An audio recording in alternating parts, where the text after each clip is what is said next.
thị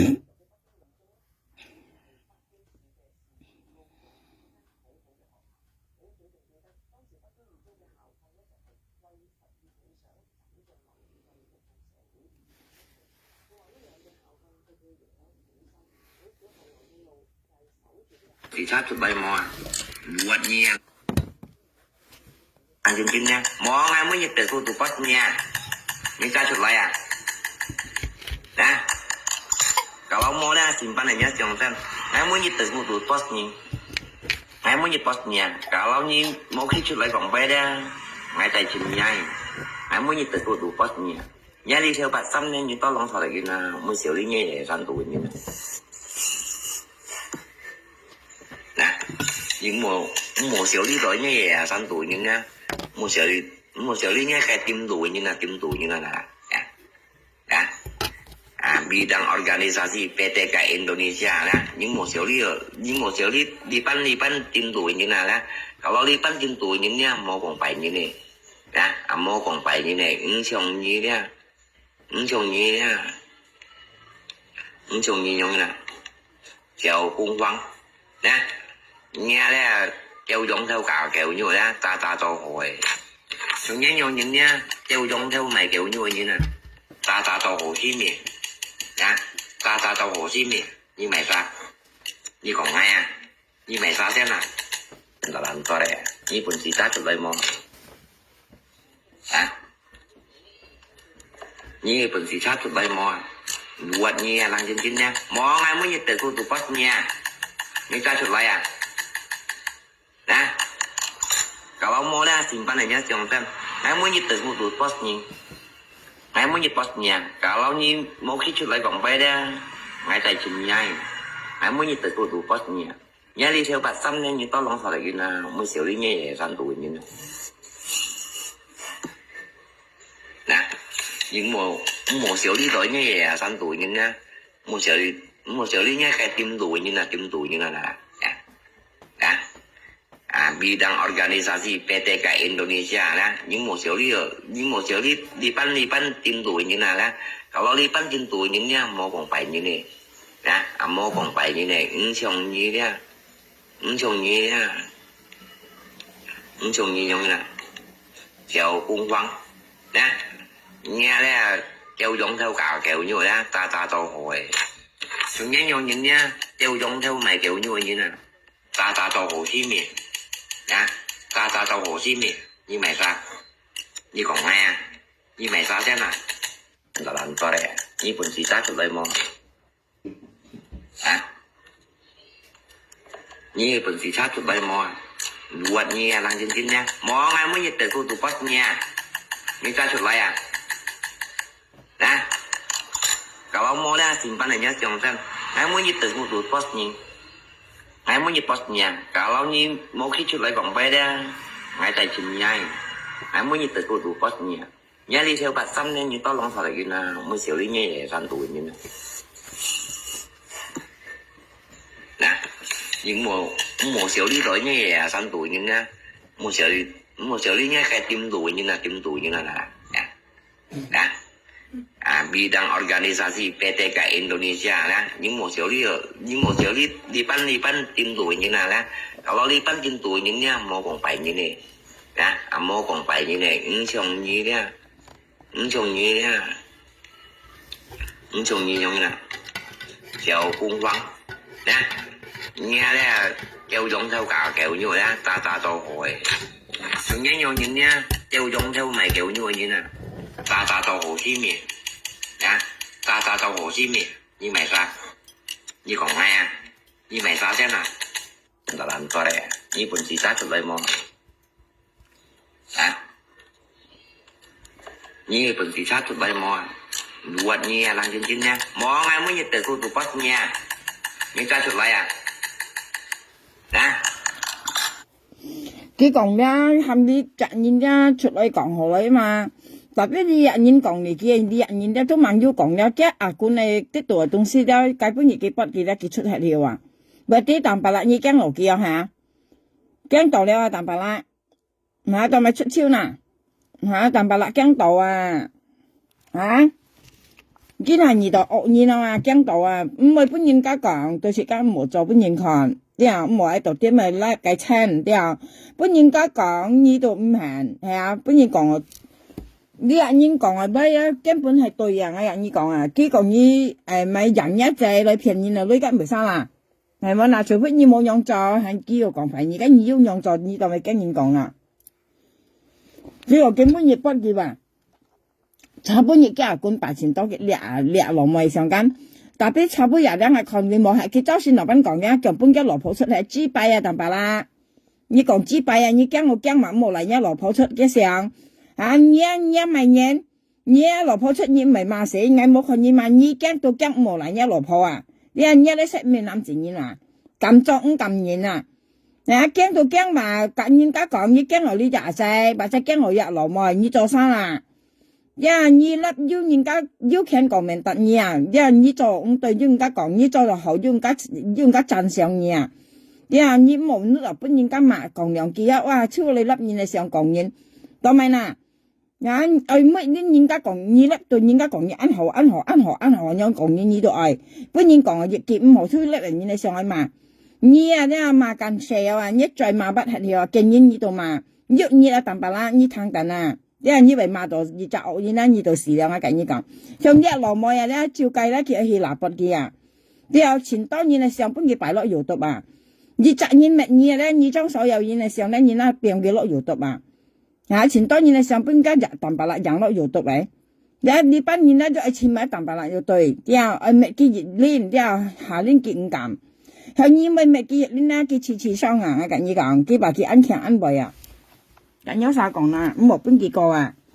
呀，今下啲結驚了啊！可能你入落咪咧，要暗中打田本記啊，滿叫兩班舊咯，兩班啊，係冇見咁講入落咪一咪出嚟講。你話可能呢淡白啦，咁要記成本記，差不多係看淡白啦，要記成本記間，叫我目前都險咗有咪撈叫白啦，佢講啊。啊，佢講咩緊時候前向甩人嚟講咧，叫呢我白係海矮。叫你轉來上叫有叫不卡，前多咪險咗又咪撈咗呢番旁人學白啊，佢意思係撈嘅學白啊，佢打你嘅生死佢講啊，呢番旁人可能要隔佢記性，隔淡白啦記性，你話講我交俾客度嘅，你話幾驚啊？因為你淡白啦，我隔你講你當咪為驚你就細路咪得，因為你淡白啦，你冇女啊，你話你冇女啊，你驚佢買，你驚你冇女啊，你話。係你要女你淡白啦，你又唔係驚嘅，你話你識冇女啦，所以咪真係啦，冇女你出冇講睇乜人呀，冇女你啦冇講睇乜嘢淡白啦，時叻人嚟講人都知拜乜呀，你話人家你記乜嘢你當場說去咯，嗱你咪講你熱筆嘅時候，但係根本就冇看熱筆嘅啦，啊個例子就算係幾時粒咧，佢就算係差不多廿粒咧，佢講本嘅羅婆出係知拜啊淡白啦，你更加知拜講啊。啊！你夾硬支擺講啊，淡白啦，夾硬支擺俾你看到你前人看硬支擺間，啊講硬支擺長啱面咯，唔撳甩咪擺啱面啦嘛。硬日下甩擺面咧，佢要偷人啊上啊，你上偷人啊上啊，硬被驚你驚死啊，淡白啦，硬驚到你啊，你啊上偷人嚟上啊，唔會笑你啊，啊，上甩偷人嚟上啊。ngay叻ngay梗係咁擺面啦，梗係廿擺面要挑人ngay喎，但本嘢ngay叻ngay人日下你到日挑人啊上咯，係啊，佢講啱面即正定係啱牛白做啱面啦，你做呢去講嘅淡白啦，行得正企得正啊，你講乜喺度講得啦，咁你講啊，像呢樣淡白啦，呢樣你咧識得撥得知擺你看嘛，呢點知講乜啊？你點知啊淡白啦，做嘢啦，啲啊唔係本人講出係簽工作啊。啊！佢講滿阿妹在香港阿姐睇翻阿姐本件無律嚟話，佢呢阿科講件無律咁，佢講阿妹就話喊佢講出咁樣話，其實摘到嗌田嘢阿花姐話，阿妹因為冇本件無律誒，多少係請鋪到要啊，香港睇翻阿姐人你都肯要啊，啊你冇命吵你啱未講啊，你唔會吵緊係啊，你唔會吵緊係滿呢隻老妹，佢講佢騙妹就啊睇翻阿姐香港阿姐呢話阿妹就話。啊！從解本嘢花姐本嘢騙20條，你咩名錯下？啊！佢講啊，花姐本嘅女兒啲夾品講啊，叫佢芝麻都冇當啊，話你聽下，咁20條未女咩？啊！家佢講佢改變佢講家幫愛你仲好聲話，從家幫愛你去新苗啊，照愛咪照到你啊幫愛你。你啊，今咩愛講你啊，梗係新結啊，咩新結啊？咩？你講明唔明啊？羅海偏講你啊，你啊羅海偏講你，隔一羅妹老公調子啊，咩愛講你啊？你啊，你照愛到咪笑？你啊，你照一羅妹啊，隔照羅海偏，你照愛到咪嗱？梗係愛講你咩？啊，個羅海偏講你落一羅妹跟度啊，超一三款，你隔一羅妹老公調子啊，幫愛你。你冇嚟嗌啊，咩嗌講你啊？點知嘛？你冇萬三萬人，你喺先苗一照嗌，今日照到你咯，幫嗌你，係你冇做勢照到你話，要做又照到你，冇做又照到你，因為你照三萬人啦，你照啊計晒到出啊，照啊計晒落海片啦，落海片講你啊，點知嘛？啊，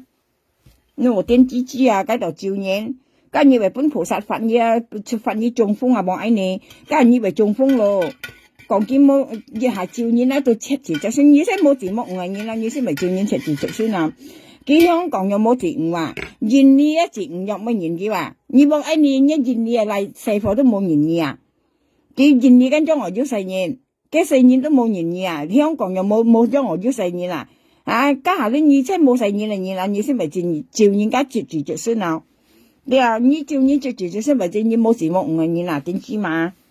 做你冇安排先幹啲啊！望愛你冇安排啊！要做嘅東西唔怕俾人講啊！你冇做一路咪俾人講啊！一路咪講你話假路係偏講嘢，咩嗌講嘢，當然係萬嗌隔呢那仔啦！啊！你啦萬嗌隔呢那仔度咪，你照嗌隔呢那仔度咪，咪笑死嘅！你咪多浪善肉啊！望愛你冇做佢一面誰都要啊！你冇做你袋甩唔咁白面啦！啊，同埋你一面熱啲唔敢擺出來，你驚買你做普通係買你唔驚人啊？啊，你同埋唔敢擺面啊，生氣啊？係冇啦，你又冇做七，又冇做普通，係啊？或者你驚本一來咪認到一面啦？你本來要做冇唔明言啊，話哎你啊，計出阿咪都為出字啊，要做嘅東西係你照應嘛？啊，你要做係你照應，你照加咪照你單晒，我跟你講啊，你冇做一來咪俾人講嘢。羅係偏邊樣講嘢，電視嘛，佢照啊咪照到矮話，矮都係聽緊羅係偏講啫嘛，你講係講嘢啊，矮又揾癲嘢，一年咧動癲嘢係演係攰啊，你啲啊，未錯係冇成日打呢嘢嚟生世，我打呢嘢不然講當真嘢為事有，我去白宮廟照然後，去嗰度咪有講咩啊呢個咪有，佢去嗰度係咪嗬，係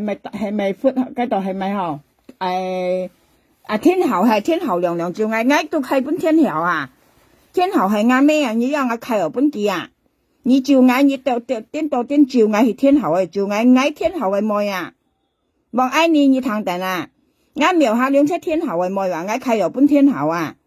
你話天后係嗌咩啊？咁你講你係嗌咩面前你照嗌要做乜嘢？點知嘛呀？點知嘛？你望嗌你啊，你話車做嘢蠻巧，切家落咪落公度去搶去屌。啊，講人支拜海，掹啲你單殺支拜海啊，望愛你，你支拜海咧就講人支拜海，啊，你海度連一羅咪羅公園攞嚟掉啊，你咪笑呢樣嘢，啊，你咪笑呢嘛，望愛你。Kalau mau dah simpan dengan Johnson, kamu ni terkutuk posnya, kamu ni posnya. Kalau ni mau kicau lagi gong bay dah, ngai tay chim nhai. Ai muốn như tự cô tụ post nhỉ? Nhá đi theo bạn xăm lên. Nếu thằng như còn mấy à? Hay còn kiếm mẫu còn rồi đó. Kiếm mẫu khi出嚟講威啊，意思你摘羅梅咧冇khi出嚟講威意思，佢出嚟講咪啊意思撈住頭鉗啊，佢成時咧成衫啊，意思解頭鉗到對啦。叫夾係你冇khi出嚟夾頭鉗意思啊啲啊，佢每日拔波度啊又不記啊。啊，白天已經唔敢不記，白天已經到記啊，但白啦，已經到記咧，未錯係冇講睇吧啊！你時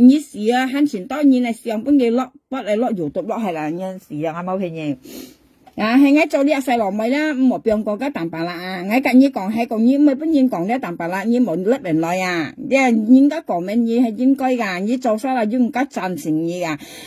咪講嘢啊！你做好咧，用家贊成嘢啊！啲後你甩人嚟講，應該講嘢，你冇慢嘢啦。你但白啦，你本來你係人樣嘢啦，你冇本應講生字為事。你那到人家唔敢講嘢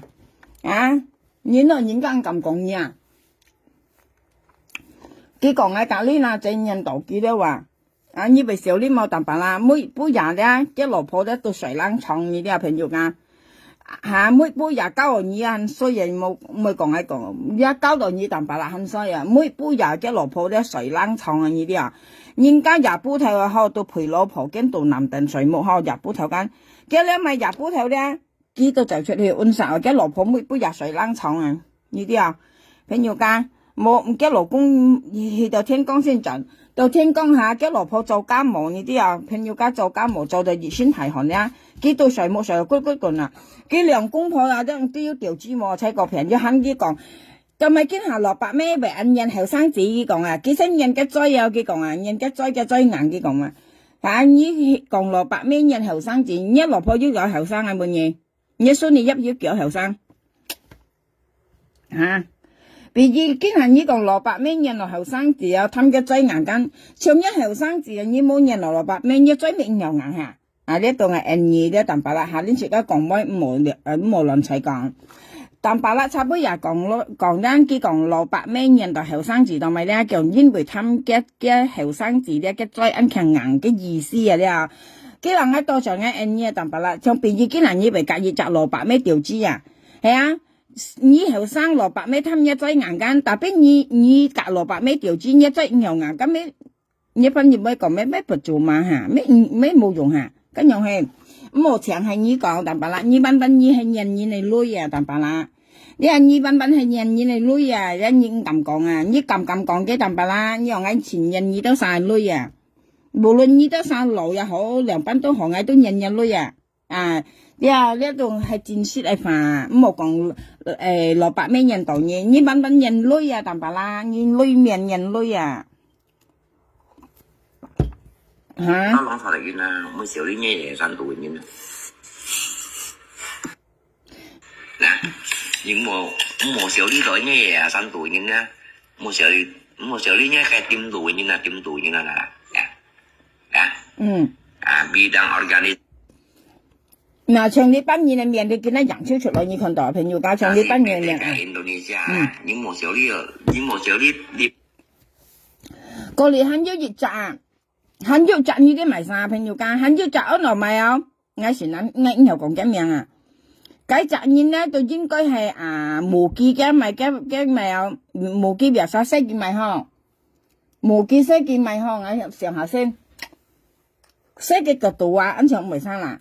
嚇。無機咧，別生去計啊，別生去計上下無機粒咧，幾要雙嘅粒啊，無機唔係生下識嘅角度啊，呢蛋白質咧都很要大田本嘅啊，佢唔係費蛋白質田飯，你都係啲料啊蛋白質，切嘅做雜嘢啊咧，我要注意啊，你啲啊，因為你蛋白質幫白人隔離啊，安落角度啊，跟安行係啊，個無機別生識嘅角度啊，嗰個啊朋友家嗌以後講緊名前難講啊。你嗌以後做佢講啊，以後講啊，講唔出嘅名啊。但邊嗌啲係你入男仔，因為佢頭先炒邊人嗌要看佢辣嘅上出來呢啲啊。過嚟而家蛋白啦，要求條本嘅幾肯講係嘅朋友啊，意思嘅朋友啊，嘅好朋友。但係你講你隔人講，你隔分朋友講，佢係一好朋友間。佢人嗌問到盡問你蛋白啦啊，人家要當你好朋友們啊。嗌先問到盡你蛋白啦，你為少你冇蛋白啦。見下呢隻嘢啊咧，幾多叫冇緊要女幫啊，幾多叫冇緊要講天話，幾多叫冇緊要記線啊。你講你幾係一好朋友間，你家分朋友講間，幾家分朋友講間，叫幾啲度做點度做為咧，叫幾要三集嘅言説嘅講間，叫係嘅朋友間，嘅好朋友間，幾人喺多盡問呢蛋白啦，嗌緊呢蛇係一路事啊咧啊，計三集呢間講係一好朋友，呢三集要幾多叫冇緊要蛋白啦聯絡啊。呢個我話俾你聽蛋白啦，你唔好咧你香港人講嘅咧，你唔好言親言切啊，你唔好言親言切啊蛋白啦，你假人做嘅東西咧，你啱多嘅東西做出嚟咧，你本人家看唔起你啊，看衰你啊，你恨啲啊，但係你看你張相咧，你幫白要自己做個朋友或者要自己講個威咧，就根本人家看你唔起你啲冇啦蛋白啦。所以你喊年餐年切啊，你真正唔啲少呢啊！你啥道咧？你集翻破人特色，你啦啲度要做同佢一齊做啊！計3日人隔一啖白啦，幫只是做個朋友間，根本業機為幫你啊！你啥道係樣啊？啖白啦，你點知啊？你啊，人家咪驚你驚事啊！啖白啦，你再樣看出來啊，你都已經少呢年啦哇！你啊少呢半條村嘅年啦哇！你幾歲年啊？你隻年啊講係一朋友間，你大家分朋友講啲度做啊要兩隻啊！你講未生無幾識嘅嗰度啊，嗰個你跟講係一朋友，啖白啦，你跟講係一朋友間，啊佢咪驚你驚事啊！你冇黐號嘅名添嘛？你啊黐號嘅名佢很衰啊！你冇講係一朋友啊！你講係一朋友佢少呢啊！你自衰又佢啊！你佢冇像你樣騙翻朋友嚟女啊！你安落埋名啊講冇幾識嘅嗰度啊嗰個啊！你佢做條路嘅啊！唔係像一啖白啦騙錯嘅啊！你冇講你係嘅朋友啊！你係嘅朋友啊！你冇樣講添嘛！你佢聽到啊！你嘅雞馬屁咪要夾青歌啊！你係跟你講啊，點知不落去啖白啦？你咪講啊，你不記下，佢炒半日嚟炒半日講啊，叫老婆噶，佢出嚟啦，你講嘢自閉啊啖白啦，你驚就驚嘛，你驚裂翻旁人就驚裂翻旁人嘛，你講嘅啖白啦，講嘅蘇你一格佢出嚟話嘅不裂啊，借裂啊管間，佢不去嘅啖白啦，咁不全多嘅東西間。講佢一筆叫唔知萬多間，過嚟咧就算嗌看嘅牙管咧，佢出超熱裝上出超啊！或者呢啖白啦係驚到你啦，驚埋呢啖白啦你冇女啊，你驚到暗驚啊，你滅落咧提做客啊，你驚啊！未超係啖白啦，你集分判人係嗌做你咧，嘅上時實是落油毒落超啊你啲啊，係嗌做嘢撞見你添嘅啊，見咩冚你撞嚟見能登你撞話，叫見甩險之後又咪撈油白哇，你超撞係本佢看啊！你冇本嘅客檔啊，佢冇買東西嘢，你啖白啦係你正式簽嘅，佢要識暗本嘅，本要看暗本呀，但係你看呢啖白啦，佢最惡咋，我跟你講啦，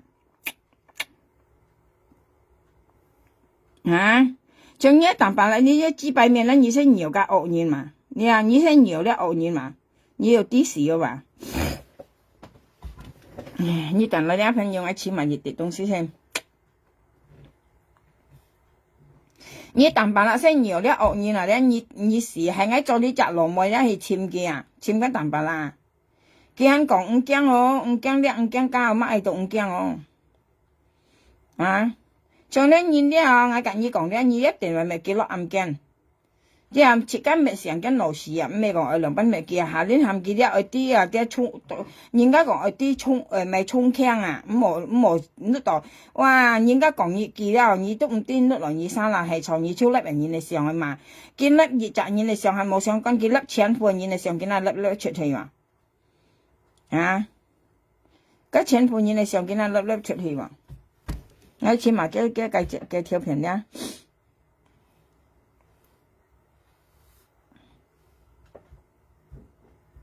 我2天花10萬啊！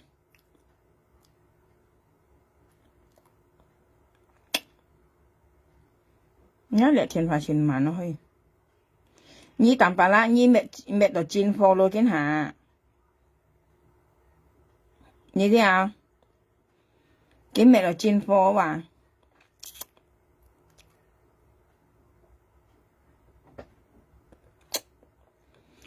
家咪有無幾別生識嘅嗰度啊，嗰個家車機嘅啲度做嘅啊，然後佢講佢係嘅頭家唔啲係唔係下次家冇亂講，或者佢都係喺度吞笑幫笑嘅咧。呢度全家飲家梅啊，要講佢係頭冚佢冇幫佢做到呢家，哇講佢為你出面眼睇件事，你咪沙啖白啦，你做咪官嘅人，你講為眼要力量啊你本人家講你都唔會生啦，你本來都係騙錯啊，啖白啦，冇名嘈啦，你又唔要做工嘅人，熱頭又一夾翻破人頭女頭熱100、200啊，你肯咁萬人，你咪少呢人真係，你識爆夾翻破人頭熱100、200啊，夾翻隻頭女頭度冇肯買翻隻條嘅咩，你咪少啲嘛。所以你講你說家咪安落個度啊，你冇講你說嘅啊，了甲个度啊水啊，可能一面啊孬啊，了麻花只條件咩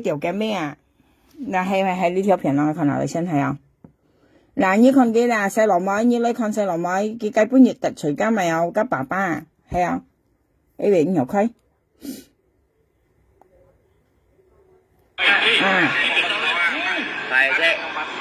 thầy chơi các bên chúng ta ngay cặp bà ba họ tiệm xuống嗱，細路妹， 90 tuổi 細路妹，差半日係細路妹，你講家淡白啦咪？你講家淡白啦，偏香港台灣啊，這女間佢不一上間，佢突除爸爸，你看嗱呢條片咧，佢突除爸爸，佢講計半日咧，我介紹半日睇了，計半日了，佢了看到花姐啊了。唔知道咪有佢英皇花姐那部個嘢啦，佢英皇花姐啊，佢講花姐一要搬爸爸女夾搬嫁嘅女間，過嚟咧佢爸爸就冇變過佢話車手機玻璃絲湯啊呢啲啊，就過嚟佢驚夾爸爸頭殼嘛，你看下佢先咩到咧惡言嘛，像咧爸爸先惡言啊咧，佢先都到哇做搭搖。平邊啊幾萬人間嗌咩新結啊，嗌咩時配煎啊，嗌咩超高啊，嗌喐咩嚟啥啊，讓人超你嚟命啊！佢基本亦都任何爸爸嘅命，爸爸都冇變過佢話。又見下咧，佢夾爸爸唔毛呢啲啊，朋友間呢啲啊，但爸啦佢夾爸爸唔毛啊，夾數落講信唔毛啊，夾數落講信吧，聽見叻咪啲，見任到嘅命啊咧，佢有電視啊，佢都唔盡見任嘅命啊，你問佢撳任嘅命冇見撳㗎。佢唔敢答喎，爸爸嘅名亦記都唔敢答啊！見下，佢冇本佢答嘅名噶，像譬如見下淡白啦粒咧，你問佢敢答啊？爸爸嘅名佢唔敢噶，咁爸爸講下咧，你粒咧你亦記都冇答嘅名啊，所以佢你看嚟見下佢敢答嘅名啊，佢唔敢噶啊！所以你出一樣學嚟對佢啊啲啊，你就羅麥，你出一唱緊爸爸樣對佢嘛，你就然之後佢詐惡啊，佢知擺在詐惡嘅，我跟你講，知擺在人哋啊，佢知擺在詐惡嘅。你係講你唱爸爸有興趣咪下嘅追客輪闊乜嘅下屬超啊！跟你講，你出有教訓啲話，一電子股啊！你話佢再惡啊，佢賣嘅電子啊，你出白喺度賣電子嘅你啊！阿三分同人家佢相處咧，到人度佢話輪佢都係樣講啊，見到人樣講咪少呢度嘢啊！你啲係電子股啊，我跟你講啦，佢咧馬計到5日，佢出賣咗人類啊，一撥女抗人啊，佢馬計到5日，佢出人落女話，人類就唔會做，呀，人類計到生，呀。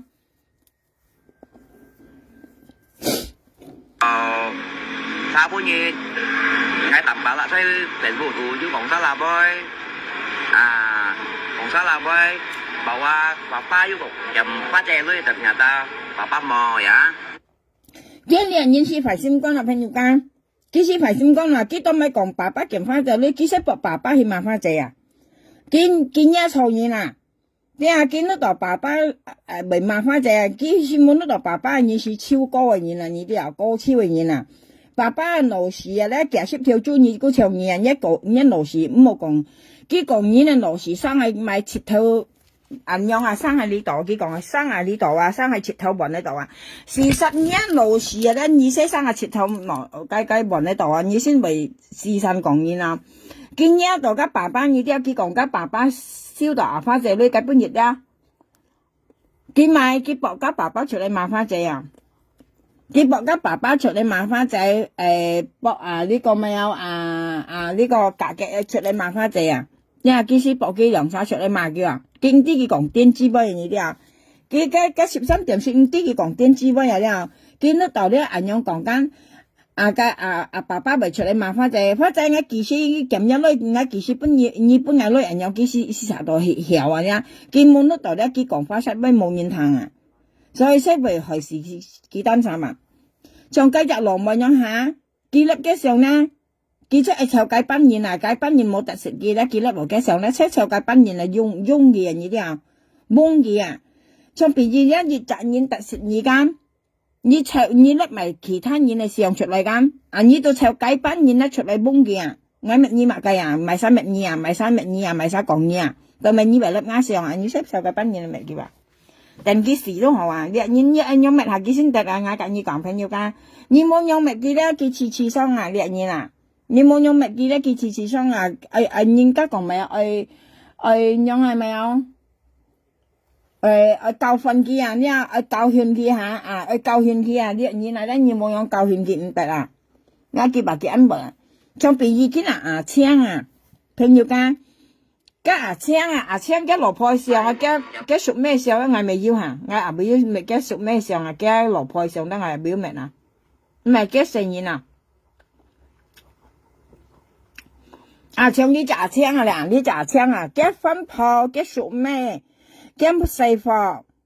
介上海前夫都要啊，你騙花仔女啊，兩人啊，兩人騙花仔女啊，哪個兩人啊？你兩隻人咧都騙花仔女你啲啊？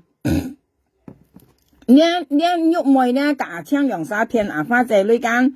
特別玉妹嘅老公啊，嘅細貨嘅例子嘅上啊，前夫喺度要啊，我冇可能就係甩嘅細貨啊，嘅孫啊，嘅實嚟上啊冇唔可能用甩啊，嘅孫嚟上啊，嘅咪嘅例子嘅妹子嘅上啊，前夫喺度要啊，玉妹啊，切得硬響用做啊，呢啲啊。喊落基本嘢，佢講啱勞工間，佢欠啱勞工間，喺度甩嘅勞工係上出嚟，因為要人家自己勞工係上本藝啊，嘅上前當人家基本藝，呢東西是騙出嘛，呢啲係台灣騙人嚟女啊，特別係要人家相信佢呢嘅運氣啦嗬，呢人硬人啦嗬，係要人相信你呢東西是前騙人啦，呢騙花仔女假槍兩三呢啲啊，佢將家嘅人呢基本嘅咩啊？佢將花仔官基本青騙花仔女，佢有可能佢乜計到5啲佢兩三年嗬，花仔佢講啊，突然間下本咪向加3日，佢講啊，叫我向加3日啊，叫人家保利斯咪雙啱冇了話就嗌話，佢騙花仔女間假青兩三間，你騙出嘛，有啥記得嚟咧？佢夾朋友夾要女話，佢佢咪夾話，因為佢識東西係博人強啊。咪好笑啊！我還有嘅片啊，講嗰陣時講佢賺錢呢啊，佢賺錢呢隔時飛尖六本係看啊，嘅羅妹的話，嘅朋友都賺錢呢啊，識東西啊，識嚟呢佢行人就冇埋單啊，過嚟幾粒呢講嘅朋友全部要女啊。為笑事，佢夾朋友夾要女嘅咪意思係乜嘢？其實呢度夾要女嘅朋友家間係講以為夾佢出嚟説嚟咧，説嚟緊幾長嘢，影視長句話，假使龍幫出嚟咧，貪飲貪食啊！你點講啊？呀，上次家單元夾朋友間冇講夾要女冇女嚇，阿沙河朋友家雜嘢未拉夾，像呢紙幣面咧嗱，佢講夾花仔之後咧，今日要目的斜斜，你看佢要辦嚟買花仔女冇辦㗎，佢冇辦㗎，佢就係花仔女啦，很埋啱樣生的話，紙幣面咯，下都講瞄下了，一騙出，你班人全部騙女嘅啦，你班嚟啦，騙女嘅，日到係咪騙人女嘅蝕啊？你哋冇實話乜嘢啦，本人家講啊兩句肯做出嚟嘛，人惡死啊！佢話佢安親哥咧唔啲小女嘅你班人全部都租舊欠潮啊！跟玉妹咪係啊，租舊欠潮啊，唔啲小女嘅面皮盤嚟騙花仔女騙嚟好似冇件事樣啊！跟面皮盤講點係來得現啊？佢騙花仔女冇大件肯講嗌咯，布利斯作嗌都掛花仔講，叫花仔定佢為香，花仔青講定佢為香，佢講佢香咪加3月都冇好香啊！佢講你看你騙你花仔女人佢兩公婆佢講嘅老婆養細房出啦，你看你咪青兩公婆上海滿意多晒加青嘅老婆加花仔，佢為人花仔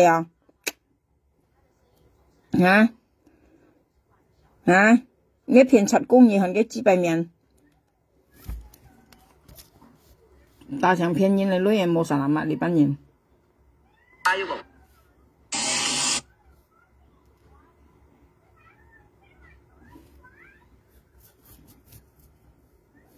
不要，那你只甜喎，冇甜添。Jam pakai lu ternyata papa mau ya. Ternyata papa mau terima pakai. 根本都冇啊！你裝咗杯落去，你爸爸嘛花仔點知個？所以你先未生男人嘛？根本都係冇嘅東西啊！你自家裝落去，你實到每隻人像你用電子紙啊，不易講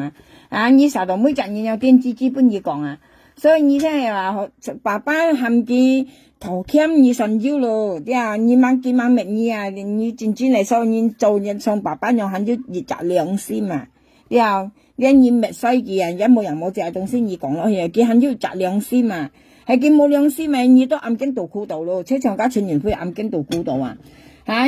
冇本人家人家講我家腰嘅嗬，朋友家嗬，你都很惡事當去，唔係本人講嘢，長差本日繼續落去啦，長差本日你人講幾斤腰啊，係冇啦，佢講幾斤腰嘅東西，等來咧，人家講你腰嘅人你冇萬人啊，家本來係你人都暗都係用去騙賊來說嘅。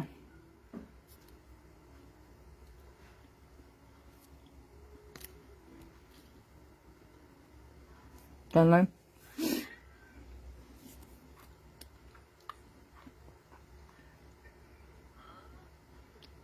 你講啊？tuổi như nào đó, kalau lipan trên tuổi những nha, mua còn phải như này, nè, mua còn phải như này, chồng như thế, chồng như thế, chồng như nhau nè, chèo cung văn, nè, nghe đấy, chèo giống theo cả kiểu như vậy đó, ta to hồi, chúng nhớ nhau những nha, chèo giống theo mày kiểu như vậy như nè, ta to hồ chí miền, nè, ta to hồ chí miền, như mày sao, như còn ai à? 你買啥先啊？老難做咧，你本事揸出嚟麼？啊？你本事揸出嚟麼？buat你啊，lang cincin mau nggak mau nyetir tutup posnya? Ini揸出嚟啊？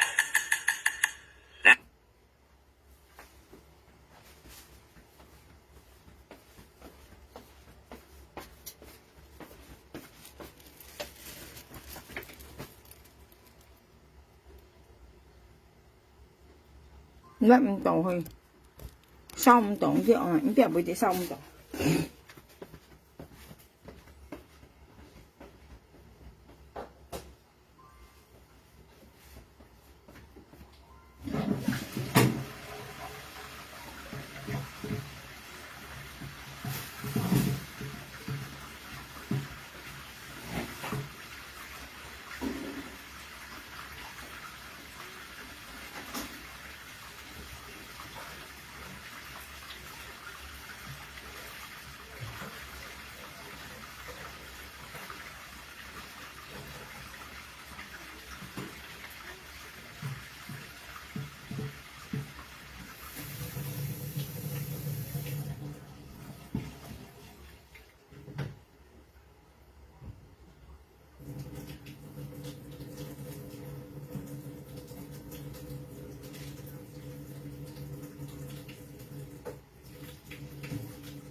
甩唔到嗬，咩嚟買嗬？本nhiên sẽ à? Kalau mau dah simpanannya Johnson, nggak mau nyetir tutup posnya, nggak mau nyetir posnya. Kalau ni mau khích lại vòng bay dah, nggak tài chừng nhai, nggak mau nyetir tutup posnya. Nhớ đi theo bát xăm nên những tao lòng thọ lại là muốn xử lý nhẹ sản tuổi như này. Nè, những mùa xử lý đổi nhẹ sản tuổi như nè, mùa xử lý nhẹ cái tim tuổi như là bidang organisasi PTK Indonesia lah, những một số lipan tim tuổi như nào lah, kalau lipan tim tuổi như nha, mau còn phải như này, mau còn phải như này, chồng như thế, chồng như thế, chồng như nhau nè, chèo cung văn, nè, nghe đấy, chèo giống theo cả kiểu như vậy đó, ta to hồi, chúng nhớ nhau những nha, chèo giống theo này kiểu như vậy như nè, ta to hồ chí miền. Ta hồ chí miền, như mày sao? Như còn ai à? Như mày sao thế nào? Là làm to đấy, như bún xì sát chụp đây mò. Nhi phần sĩ sát chụp bài mò Quạt nhi làng chân chân nha Mò ngay mới nhiệt tử cô tụ post nha Nhi cha chụp lại à Nè Cậu ông mò nè xin bán này nhớ chồng chân Ngay mới nhiệt tử cô tụ post nhi Ngay mới nhiệt post nha Cậu ông nhi mỗi khi chụp lại gọng bé đó Ngay tay chùm nhai Ngay mới nhiệt tử cô tụ post nha Nhớ đi theo bạc xăm nên những tao lòng thọ lại là mới xỉu lý nhẹ rắn tụ Nè nhớ sao yếu thằng đồ tạm bà là còn bây giờ叫係講佢冇企出來嘅咧，佢講呢隻老妹咧，如果冇企出來嘅咧，佢每日咧佢白布度喺度筆佢講啊，但係就算我看嘅白布佢咪出超嘅上白啲，但白啦你驚到佢，但白啦驚到佢啊，特別佢當講嘅老婆出係又嘅數點出支幣啊，但白啦驚到驚話。但白啦，驚到呢隻老妹啊，佢撳筆佢了啊，佢出嚟了啊，佢驚到佢啊，驚買驚落暗驚啊，咩到提現物了啊，但白啦驚到啊，驚到到將驚到啊，但白啦冇講一老婆出一上，一老婆又會撳乜一東西嗱，一老婆又會撳天通一東西嗱，一老婆講佢會肯撳啊，佢咪驚要驚死hết啊，你但白啦，你驚見到嚟一老婆你ăn強。à như là nhớ lọ phô xuất chỉ bay à như kén đầu kia à như kén kia mẹ như lo âm kén à như mẹ sao là như sẽ chồng như mẹ lọ bà nhau à đi à thọ âm bún ơi bà tình chua à như bà đi à cần nhà ta ăn kia ông bà kia mua kèm bảo phát chạy lời kia còn à bà mong kia ngày tháng sau là bao kia còn hả chỉ bay à hay bà mới chim như lai như còn ở dịch linh cọ linh rồi còn ở bắt rồi nhá trời hả trong nhà nhờ nhìn là đó sao bây nhìn chim mà như trong đi à lọ mới đó ngày gì vậy đó nhà miền là đó ý cái lọ dầu tục lọ hay liều à sao lọ mới hay ngày cầu nhà đó mới tạm bà là chỉ bài miền nó như thế nó cầu phần kia là dịch linh là đó mẹ kia lọ âm kia là tận cái tí hà lên cái một xì xăng mẹ nhìn là một xì xăng nó tập bây nhìn cái cỏ men liều kia ha nhìn cái cỏ men như gì à số phải như tạm bà là sẽ phiền như nào rồi sẽ lo nhìn cái thầu rồi sẽ chặt như nào rồi sẽ phiền như nào rồi nhìn cái nhông cỏ men nhìn nhiều khó như khi lại mà nhìn như tạm bà là giá đi bạn nhìn là giá nhìn theo âm đồ nhông phiền chặt giờ hà mô lấy cho kỳ xin hàm cái đó chạy hướng còn thời ban này cả như bạn nhá bà lo ở tăng cái hắn bởi còn như còn sao như kỳ xin kỳ kéo lên kỳ xin như tạm bà là bà lo ở tăng một phần xí ban hàm ngáp phiền như vậy như bạn xí bà lang chen liều đi trong đấy chả chạy nhông còn như đường bắt bởi còn sao là nhỉ đường bắt bởi bỏng bột nhỉ bởi xéo đi mọi nhỉ bất nhiên còn tại thế mò ơi chuyện thì cho sẽ mò như này thôi các mô nhìn cầm còn nhỉ nhìn các còn nhỉ bữa anh yêu tao mày nhìn các ông cầm còn nhỉ một nhà bất nhiên các còn men cái gì xí mày hạ lên nhớ sẵn một trong kinh nhông cái hạ như gì xí nhớ sẵn một cái lấy bây giờ còn men kia còn đĩa còn ca cái thủng tàu lưới đều cái thủng tàu lưới như thế bên nhau ca thủng tàu lưới tạm bạ thủng tàu lưới đều chỉ ra bên nhau ngay xí còn đã ăn to ngay kiếm lấy vào đây bây giờ đi mà bất nhiên còn lượng kia mà nhìn các bữa nay như tôi hay như ship bảo cả nhìn thầu chỉ cần còn đi trong sòng can kiểu kia nhít bật bộ tuổi ở bất kỳ can đi dạo lò mới tôi mang chi chuột loại gì như còn bay trên phố kia mang như trò tài bên gì tao mày như vậy ăn mang xuất hết như xuất là kia tao mày nè mình vậy vậy thì như kén tàu tạm bà la như bán như kén tàu như kén mày kén lo ăn kén kén chi là ở bẹt là như cái lo âm chén là như cái cậu nhìn đó như vậy đi ra nhìn xây chùa nhìn ở cái xây chùa xin cậu như cậu thấy chỗ như lo âm chén ngay bị xấu xí hết hiền một bên như kinh nghiệm âm đó như lo âm chén bị xấu xí hết hiền giờ mấy còn hầm như lo thì lo kiểu đó lo thì ra bên như khu nhân nó xì xẻ hà lít một lần phải mệt như nào đi trong cái chợ lòng mấy cái xương xí lo yếu tục đó hay là話như đi chính tao nhìn là xương bên kia mẹ lo yếu tục như thế mà như ảnh nhông xì xăng lấp như này xương như chả như mẹ như đó như số tuổi đẹp như là như một cháu kéo phèn nhiều phèn nhiều không con gì như nó còn ai còn khó với còn thế như phải cái bắt như không phải phải ảnh nhông nhìn các số bảy biển còn như như sao đâu hay nhông như ở xương như vậy hả lấp như này xương này tôi lộ yếu tục đi tạm bà là như ở kita như vậy hả lấp như này xương này nhìn các số lộ yếu tục như xương đó ảnh nhông mà lộ yếu tục xin mua hỗ trợ đấy đi lấy tôi cả như còn đấy sao như lấp như này sáng sẽ chuyển rồi bạn như thế là chuyển rồi mổ chỉ cắt mày sao mẹ như nhiều mẹ sao đi hả tiền chi như này 時尚阿劍都有朋友㗎，拜拜啦。